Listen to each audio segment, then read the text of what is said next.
अस्सलामुअलैकुम रहमतुल्लाहि व बरकातहू। बाप के ताल्लुक़ से बेटे को एक बहुत अच्छी नसीहत की इन्होंने हज़रत ने।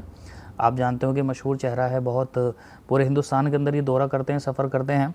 तो मैं बाप के ताल्लुक़ से मतलब जो है वो नसीहत करी है बेटे को ख़ास तौर पर इन्होंने, पहले वो सुन लीजिए आप, उसके बाद में इंशाल्लाह मैं भी एक दो बातें करूँगा मेरे दिल की, वो भी सुन करके जाइए। ये वीडियो देखिए आप पहले।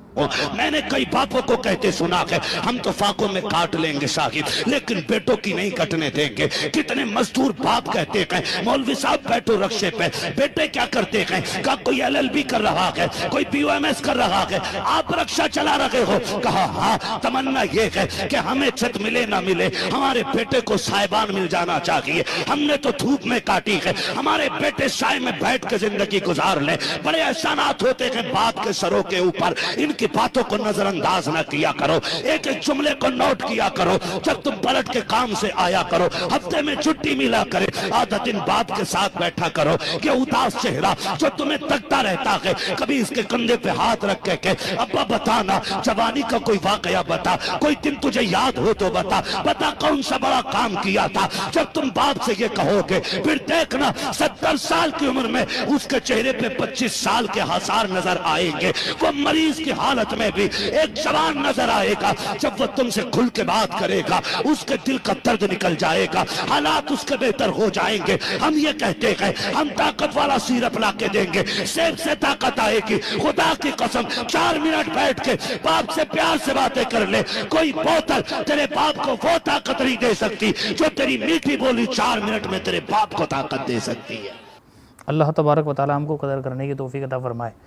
जिनके पास में बाप है भाई बड़े खुश नसीब हो, जब तक उनका साया तुम्हारे सर के ऊपर है। कदर कर लो इससे पहले कि वो छोड़ छाड़ करके चले जाएं, और फिर तुम यतीम ही हो जाओ, एक तरीके से ढूंढ नहीं पाओगे। देखो दावेदार बहुत मिल जाएंगे, लेकिन ऐसा साहिबान तुमको मिलेगा नहीं ढूंढने से भी। अभी तो बड़े बेफिक्री के साथ में तुम नींद सो जाते हो, कोई परवाह नहीं है, क्योंकि तुम्हारे हिस्से की सारी परवाह लेकर के तो बाप लेटा होता है, तो इसलिए तुमको एहसास नहीं होता।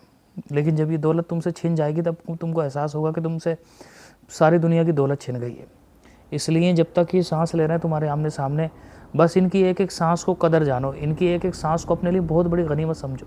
तुम्हारी दुनिया की सबसे बड़ी दौलत यही है कि तुम्हारे सामने तुम्हारा बाप चल फिर रहा है, सांस ले रहा है, और तुम्हारे पास अभी मौका है उसकी खिदमत करने का। ये छोड़ के नहीं गया तुमको अभी, ये बहुत खुश नसीबी है मेरे भाइयों।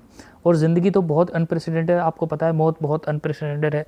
कभी भी एटवंस आएगी और फिर तुम्हारा इंसान मतलब बाप को भी सामने से उठा करके गुसल करवा रही होगी हमारे सामने ही, लोगों के सामने ही, है ना। जितने भी हम में बेटे मैं उस सब की बात कर रहा हूँ कि आपके सबके सामने आपके बाप की लाश धुलवा रही होगी मौत, और आप कंधा देकर दा करके चले जाओगे। फिर लोग बिरयानी वगैरह खा रहे होंगे, तुम्हारा बाप तुम्हें छोड़ के चला जाएगा, फिर पूरी ज़िंदगी तुम्हें उसकी आवाज़ नहीं आएगी।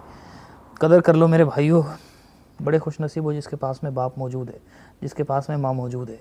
मत इनको दुख ही मत जाने दो अपने आप से, आखिरी सांस तक इनकी खिदमत कर लो। अल्लाह तबारक, ये तुम्हारी जन्नत भी है, तुम्हारी दोज़ख भी है। ये तुम्हारी जन्नत भी है, तुम्हारी दोज़ख भी है। अल्लाह के रसूल की हदीस पाक है, अगर तुम इनको राज़ी रखोगे, इनकी दुआएं लोगे, इनको सुकून पहुंचाओगे, इनको जिस्मानी सुकून भी पहुंचाओगे, इनको मेंटली सुकून भी पहुंचाओगे, तो तुम्हारे लिए जन्नत का रास्ता आसान है। असल में जब औलाद बड़ी हो जाती है तो उसके बाद में बाप की बूढ़ी नज़रें अपनी औलाद की तरफ को देख रही होती हैं कि मेरे बच्चे अब तो समझें कि कम से कम अब तो कुछ ज़िम्मेदारी ले लें, अब तो मेरा बोझ हल्का कर दें। बड़ी आस से माँ बाप देख रहे होते हैं इस चीज़ को, औलाद को करना चाहिए, और जो कर रहे हैं वो बहुत खुश नसीब हैं। अल्लाह तबारक व तआला हम सबको अपने वालिदैन की खिदमत करने की तौफीक अता फ़रमाए।